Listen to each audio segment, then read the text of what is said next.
In the spring of 2014, Colchester, the oldest recorded town in Britain, stood as a lively and bustling city, full of history, stunning architecture, and lively museums. With a population of nearly 150,000, it was loved by locals, students, and tourists alike. Among these residents was James Atfield, a 53-year-old father fondly known as Jim. His friends and neighbors described him as a kind, approachable, and ever-jovial person, always ready to grab the microphone and enjoy a night of karaoke. 4 years before, Jim's life had taken a dramatic turn when he was struck by a car. He spent 8 weeks in a coma, emerging with severe brain damage, mobility challenges, and no memory of his previous life. But despite these overwhelming setbacks, Jim remained resolutely positive. He dedicated himself to an intense rehabilitation process, determined to rebuild the life he had once known. On the evening of March 28, 2014, Jim visited his favorite local pub, the River Lodge, arriving just before 6 p.m. He enjoyed a few drinks and socialized with the patrons.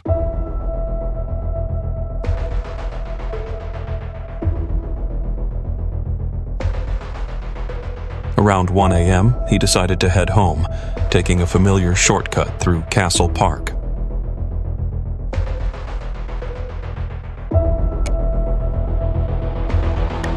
As Jim lay on the grass, trying to sober up, a man approached him. He asked Jim if he was okay, to which Jim responded that he was fine, merely taking a break to clear his head with a cigarette. The man warned him to be cautious before continuing on his way down the path. At 5:45 a.m., a concerned resident discovered Jim lying in the park, covered in blood and barely clinging to life. Emergency services were called immediately, but despite his fight for survival, Jim was pronounced dead 45 minutes later, just as he reached the hospital. The autopsy results were harrowing. Jim had been stabbed a shocking 102 times, including fatal wounds to his head and even his eye. Defensive wounds on his hands and arms revealed that Jim had fought back valiantly against his attacker. The investigation revealed that the only known interaction Jim had was with a man at 1 a.m., but this witness was ruled out as a suspect. This left a significant window of time between 1 a.m. and 5:45 a.m. The crime took place in the early hours of the morning, in the dark, isolated park, making it difficult for investigators to find evidence. CCTV footage from the River Lodge pub showed Jim arriving, removing his jacket, and sitting alone at the bar. He briefly chatted with the staff, but nothing seemed unusual. When he left, no one followed him out, further suggesting that his attacker had not been at the pub with him. The attack seemed completely random. According to his mother, he was a kind-hearted person who would never start a fight or put himself in harm's way. He was completely non-confrontational. Investigators later gained access to footage from another camera near one of the entrances to Cam Park. The video showed several individuals entering and leaving the area from late evening until 4:20 a.m. These images were released to the media, and the police urged all 23 people captured in the footage to come forward. At best, they hoped someone might recall witnessing something important, and at the very least, it would help clear those individuals of any suspicion. Meanwhile, we're learning more about James Atfield, described as shy and polite. 4 years ago, he had a car accident which left him with a brain injury that affected his reasoning and speech. He avoided busy pubs and had few friends his own age, and his relatively solitary lifestyle makes this investigation even more difficult for the police. Today, Chief Superintendent Carl O'Malley gave interview after interview after interview, repeated appeals for public help to catch the killer or killers. I don't think that there is any clear motive for what has happened to James, and we would appeal to anybody who knows anything about this terrible murder to come forward and speak to the police. The Castle Park area is used all hours of the day and night. And I'm sure that someone would have seen someone there acting suspiciously in the park. If anyone has any information, then I urge them to contact the police. Thank you. The number of uniformed officers in the area was increased, with the reinforcements brought in from across East Anglia and the Metropolitan Police. Approximately 3,000 personal alarms were distributed to residents who felt frightened or vulnerable. Tension was high, and the entire community was on edge. Jim's case was featured on the popular UK show Crime Watch, hoping to generate new leads, but nothing came of it. 3 months later, the investigation remained at a standstill. Just when it seemed the community was returning to normal, a second body was discovered, bearing striking similarities to Jim's case. On June 17, 2014, 31-year-old Nahid Almanea, a PhD student at the University of Essex, had finished her coursework early in the morning and headed out for her campus lecture. A brilliant student, Nahid had fully immersed herself in academic life and was excelling in her studies. Around 10 minutes later, a local man searching for his missing cat discovered Nahid's body. He described the horrific sight. Her face was severely disfigured, one eye dangling from its socket while the other was swollen. Despite the swift arrival of paramedics and police, Nahid was already beyond help. It was clear that Nahid had been followed and attacked from behind. The killer, overpowering her despite her small stature, stabbed her multiple times in the back and front. Like Jim, she too had been stabbed in both eyes. The brutal force of the attack caused her skull to fracture as she fell to the ground. Our current investigation is focused around the murder of Nahid Almanea. Nahid was a young lady from Saudi Arabia who was studying here in the UK, living in Woodrow Way here in Colchester and studying at Essex University. The picture that we've built up of her is a young, very intelligent individual who was pursuing her PhD studies and working incredibly hard to further those studies. We know that she left her home address and she went to the area of Hunswick Road and to the shop and past the shops there, the parade of shops, around 10:20 on Tuesday morning. At 10:40 a.m. we received calls from members of the public to say that Nahid's body had been discovered very close to where we are now, here on the Sallery Brook Trail within the Greenstead estate. Unfortunately, as a result of the injuries that Nahid had suffered, she died here and was pronounced dead by paramedics here on the Sallery Brook Trail. Following a post-mortem, we've established that she received a total of 16 stab injuries, and 2 of those alone would have proved fatal. Our inquiries now are specifically focused around searching the area of the Sallery Brook Trail, conducting forensic examinations and also extensive house-to-house inquiries with a large number of officers deployed here in Colchester to provide reassurance to the community and also to give them an opportunity to talk to us. I'd ask anybody who was in the area of Hunswick Road at 10:20 a.m. or thereabouts to come forward and speak to us. We know from the CCTV footage there that there were people in that area in that time, and they are yet to come forwards to us and speak to us. Nahid sustained 16 stab wounds, 2 of which would have been fatal on their own. The weapon was determined to be a 10-inch blade. Nahid had only moved to the UK from Saudi Arabia earlier that year to study at the University of Essex, living with her brother, who was also a student. She had been thriving in her studies and was just months away from her graduation in August. On Tuesdays, Nahid's brother had early classes, leaving her to walk alone along the same path to campus. Richard Barnard, the head of the university's International Academy, described her as a hardworking, quiet, and conscientious student. Her brother shared the family's grief, with her funeral drawing a large crowd. Nahid had been wearing traditional Islamic clothing, and detectives were considering the possibility of a racially or religiously motivated attack. A fellow student of Nahid expressed his concern, dismissing the idea of a hate crime, but fearing that the 2 attacks might be connected, possibly the work of a serial killer or a psychopath. The similarity to Jim's murder just 3 months prior raised suspicions, though police had yet to confirm any links between the 2 cases. Officers from across the east of England are now involved in the murder hunt. Police are still searching around the footpath in Colchester where Nahid Almanea was found on Tuesday morning. No weapon has yet been found. Just 3 months ago, a father of 5, James Atfield, was also stabbed to death in a Colchester park. detectives admit they could both have been victims of the same killer. There are significant similarities between both offences. Both were committed in open spaces that weren't widely used, and both victims died as a result of knife attacks. On that basis, it is an active line of inquiry for us to consider whether or not they're linked. But at this time, the advice and support we've received from the National Crime Agency, together with the expertise that we have here within Essex Police, indicates that we cannot yet safely assume that they are connected. And it just goes to prove with this latest murder, it doesn't matter what time of day it is, where you are.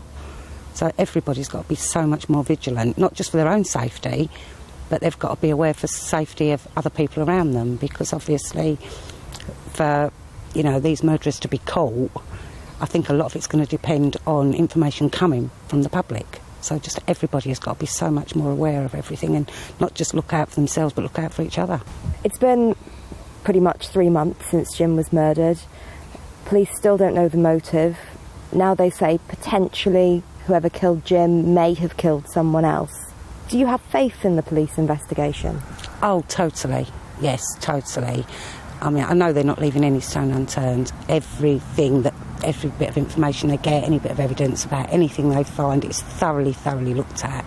So, yeah, I have every faith that the police will catch, the people responsible for Jim, for this lady, be it the same or not. It will in time. It's just when.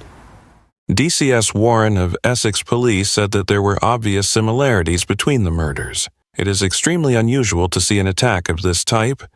We remain open-minded as to the profile of the offender or offenders, and we remain open-minded as to whether or not the two murder investigations would be linked. He said. He added that they were being treated as separate but parallel investigations, different to Jim's case. This time there were witnesses. A few individuals saw a young man fleeing the scene around 10:56 a.m. With this information, the police released an e-fit of the suspect, describing a young Caucasian male, aged between 18 and 25, medium build, with dark hair. He was last seen wearing a red, long-sleeved jacket with the hood up and dark trousers. Following further tips, police released an image of a yellowish-tan jacket and a bag Nahid had been carrying on the day of the attack. The bag was gray, yellow, and black, which might hold the key to identifying the killer. Today I'm able to reveal that we are seeking to identify a man who was seen within the area here of the Sallery Brook Trail, and he was wearing what can only be described as a distinctive jacket. The male is described as being in his late teens to 30 years of age. He had thick, dark hair, which is described as mop-like on top, perhaps 2 to 3 inches tall. He was clean-shaven, of average build, and of tanned appearance, not wearing any glasses. As I say, the jacket that you can see here is similar to the jacket that he was wearing, and he was seen on the Sallery Brook Trail walking back towards the Greenstead estate from the direction of the university. Over 100 officers from various regions, including Bedfordshire, Cambridgeshire, and Norfolk, joined the investigation, along with profilers from the National Crime Agency.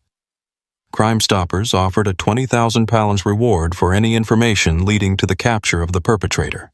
Nahid's former home, where she had lived with her brother, was thoroughly searched. Neighbors were questioned, and almost 300 doors were knocked on during the investigation. A 52-year-old man was arrested in connection with her death, but soon released. 2 weeks later, the police interviewed a 15-year-old boy with a history of knife crime. This teenager, a student at Colchester Academy, had been involved in a shop robbery at knife point earlier in 2014 and had been convicted of criminal damage in 2013. He was interviewed with his mother but claimed to have been at home during the time of Nahid's murder. After his testimony, the investigation stalled again. Nearly a year went by with little progress. Police had interviewed over 900 people, but there was still no breakthrough in the case. No murder weapon, clothing, or concrete evidence had been discovered. Despite extensive searches of the wooded areas and rivers, the lack of physical evidence suggested the killer had taken extraordinary care to cover their tracks, likely wearing gloves to avoid leaving any clues behind. Then, on May 26, 2015, Michelle Sadler called 999. She had been walking her dog near the Salary Brook Trail, the same location where Nahid's body had been found. Michelle was immediately concerned when she noticed a teenage boy acting suspiciously on a small wooden footbridge over the stream. He was staring around, his movements erratic and unsettling. The more Michelle observed, the more uneasy she became. The boy wore a yellowish-tan jacket, dark-rimmed glasses, and what appeared to be gardening gloves. Feeling increasingly alarmed, Michelle turned back and hurried down the path, where she encountered another woman. Together, they decided to return to the spot to check if the boy was still there. When they arrived, he had moved and was now lurking under a tree, crouching and glancing around. Feeling more and more unsettled, Michelle called 999, saying, "I think I've spotted someone suspicious. He's alone, acting strangely in a quiet, isolated area. His jacket looks similar to the one in the news, and it's on the same trail where the other crime occurred almost a year ago. Something's just not right." Just 10 minutes later, PC Loomis, a local officer, approached the teenager. He asked if everything was okay, and the boy explained that he was just out for a walk to clear his head. Loomis immediately noticed the gloves and the thick jacket. Strange attire for such a warm day. When questioned, the boy confessed to carrying a large flip knife.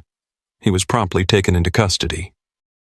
The teenager was identified as 16-year-old James Fairweather. This was the same boy who had been interviewed just 2 weeks after Nahid's murder, only to be released without further questioning after claiming he had been at home at the time. Initially, police only wanted to question James about the knife, but during the interview he revealed far more than they had ever expected. To their shock, James confessed to being the killer of both Jim Atfield and Nahid Almanea. The investigators had unwittingly interviewed a double murderer who had slipped through their grasp. James spoke with eerie calmness, admitting that voices in his head urged him to kill. A deep dive into his devices uncovered his disturbing obsession with serial killers, particularly the Yorkshire Ripper, Peter Sutcliffe, and Ted Bundy. He had photos of them on his phone and confessed that reading about them excited him. James also researched other notorious criminals, including Ian Huntley and Myra Hindley. James had even researched a case of a man who had murdered several elderly victims and successfully pleaded diminished responsibility. This suggested that James had already considered how to defend himself if he were ever caught. On the night of March 28, 2014, with his parents asleep, the voices in James's head grew unbearable. He grabbed a large knife, donned gloves, and silently slipped out of his house through a downstairs window. He was now on a hunt to make his dark fantasies a horrifying reality. James wandered for a while before entering Castle Park, located about a mile from his house. It was there that he encountered Jim Atfield lying on the grass. James said he stood still for a moment, watching Jim to see if he moved. But Jim was unconscious, lying on his back. James described hearing a voice telling him he was on a mission from the devil, and then he launched his brutal attack. Some voices were talking to me, "You need to make a sacrifice or we're going to come and get you, you need to do it." And I saw him, it was laying on the grass, like that, it was like that, just fast asleep, was where he was drunk. Then he goes, he's the one, do it. So I went up to him, "Can I stand up?" Yes. Went up to him, stood over like that, and that. So I stabbed him first there, and I'd done it a few times. While I was doing that, my voices were laughing louder and louder. James confessed that he was overwhelmed by rage, only snapping out of it when he heard Jim make a gurgling sound, realizing that his victim was dying. At that moment, he noticed a light in the distance, and fearing he might be discovered, he fled the scene. He returned home around 2:30 a.m. The chilling truth emerged. Jim had fought for his life for at least 3 hours before succumbing to his injuries, an unimaginable and heartbreaking thought. The next day, James meticulously washed the knife, then disposed of it by throwing it into the river. His blood-stained clothes were placed in a garbage bag and left outside for collection, as though trying to erase the evidence of his gruesome act. The details of Nahid's murder mirrored Jim's in chilling ways. James recounted that when he saw Nahid, a voice in his head commanded, "They shall not see evil." He confessed to deliberately turning her around, knocking off her sunglasses so he could stab her in the eye. In a disturbingly cold remark, he added that Nahid would have been safe if she hadn't chosen to walk alone that day. James pondered aloud. Why would she ever walk alone, knowing a murderer was on the loose? Over the 11 months before his arrest, James revealed that the voices in his head pushed him to think about killing every day. He admitted that the voices had urged him to commit horrific acts like raping someone, harming babies, and attacking sex workers, even planning to throw acid at his teacher. To suppress the voices, he filled his days with violent pornography and video games. James admitted that he only stayed out of sight because he knew the police were closing in, not because he wanted to stop his killing spree. He expressed no real remorse for his actions, saying he felt a bit sad, but believed the murders were justified, as the victims had committed sins. He took sick pleasure in watching the case unfold in the media, obsessively collecting newspaper clippings and storing them in a plastic folder. In a chillingly matter-of-fact confession, James Fairweather was arrested and charged with murder. Due to his age, his identity was initially withheld. As court proceedings began, James was placed in a secure psychiatric hospital for evaluation, his future uncertain. James's defense team argued that he was suffering from psychosis. James claimed he was not in control of his actions, stating that the voices in his head had taken over his body and mind. However, when confronted with irrefutable DNA evidence linking him to the murders, he reluctantly acknowledged some responsibility for the killings. James Fairweather pleaded guilty to 2 counts of manslaughter, citing diminished responsibility, but still denied the charges of murder. The prosecution rejected this plea, and a trial for murder was scheduled. It was clear medical evidence in terms of that indicated that he knew that his actions were wrong and that he had control, sufficient control to be able to prevent himself from committing 2 such horrendous crimes. And it's on that basis that we'd rejected the offer to plead to manslaughter and determined that we would proceed to a trial for murder. It is particularly rare for a 15-year-old to commit these kind of crimes. Incredibly rare, and I think the public as a whole would be shocked and surprised that somebody so young could carry out 2 such horrendous murders. But in terms of the body of evidence that's been presented to a court, and a jury are satisfied beyond all reasonable doubt that he is guilty of the offence of murder of both Jim and Nahid. After numerous psychological evaluations, his defense team presented the argument that James was on the autistic spectrum. His lawyer described him as a 15-year-old boy caught in a perfect storm of autism, growing isolation, and paranoia, ultimately leading to psychosis and, tragically, murder. However, the judge quickly dismissed this defense.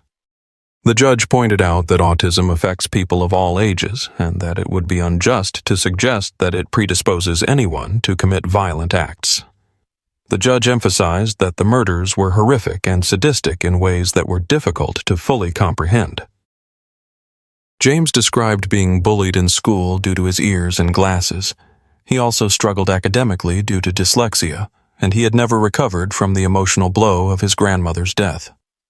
School sources revealed that as James got older, his behavior became more violent, with reports of him kicking and headbutting other students.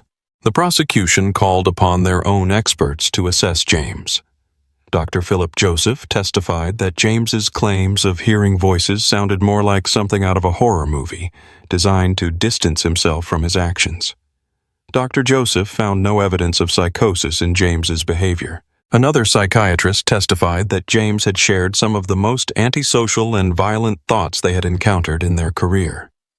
In April 2016, the now 17-year-old was found guilty of 2 murders. Due to his age, he would receive a mandatory minimum sentence of 12 years. His name was finally made public. As the judge handed down the sentence, he acknowledged 2 potential mitigating factors. First, James had a mental disorder, which, while not granting a diminished responsibility defense, did reduce his culpability. The judge noted that James's autism was only diagnosed after he had been placed in a secure hospital where he remained a patient. He accepted that James's autism may have contributed to his obsessive behavior, fueling his disturbing obsession with serial killers. The second factor the judge considered was James's age. He was 15 years and 7 months old at the time of the first murder, and 15 years and 10 months at the time of the second. While his age was taken into account in the sentencing guidelines, it was still on the younger end of the range, given that the age of criminal responsibility in the UK starts at 14. The judge noted that it was still too early to predict how James's emerging psychopathic personality disorder would evolve. The judge remarked that it was uncertain how James's emerging psychopathic personality disorder would develop over time. However, he acknowledged the support James received from his loving and caring family. Both his mother and father were present in court, standing by him throughout the trial. The judge concluded that this case was a tragic one. In the end, James Fairweather was sentenced to 2 life sentences with a minimum term of 27 years. If he is ever released, he will be subject to lifelong supervision, known as license, meaning that he could be recalled to prison at any time if he violates the conditions of his release. James showed no visible reaction to the verdict. However, his mother wept silently as he was led away. James turned his head briefly, shrugged, and mouthed the words, "Don't give a shit," showing no remorse for his actions. This is a statement from Jim Atfield's mother, Judy Finch, who is standing next to me. We are grateful for today's verdict and hope now justice has been served, we can begin to move on as a family. On March 29, 2014, our lives were changed forever when my kind and brave son Jim was brutally killed. He had been through so much already, having fought hard to overcome the effects of brain damage suffered when he was struck by a car. He didn't deserve to die. At the time, we had no idea the killer was so young, a fact that makes my son's death feel all the more cruel and unnecessary. James Fairweather is a monster in our eyes, and we will never be able to forgive him. I would like to thank all the police I've had contact with for all their hard work and sensitivity. Also, I would like to thank the media who have supported us during the investigation, keeping Jim's case in the public eye and helping the police with the appeals for information. Journalists have shown us great sensitivity throughout the trial. James attempted to appeal the sentence on the grounds of his age, but the appeal was rejected, as the judge had already considered all relevant factors. As the case drew to a close, many were left wondering, what if Michelle hadn't made that phone call? She later reflected, "People have told me I saved lives, but honestly, I think I saved my own life. I believe he was waiting for me to be his third victim." Obviously I got close enough, so when he looked at me, I looked back at him, felt really, really sort of scared, panicked. I turned around, went back on where I was, and that's when I obviously decided I needed to call the police, but I wasn't 100% certain because I thought, you know, if he hasn't done anything, do I or don't I?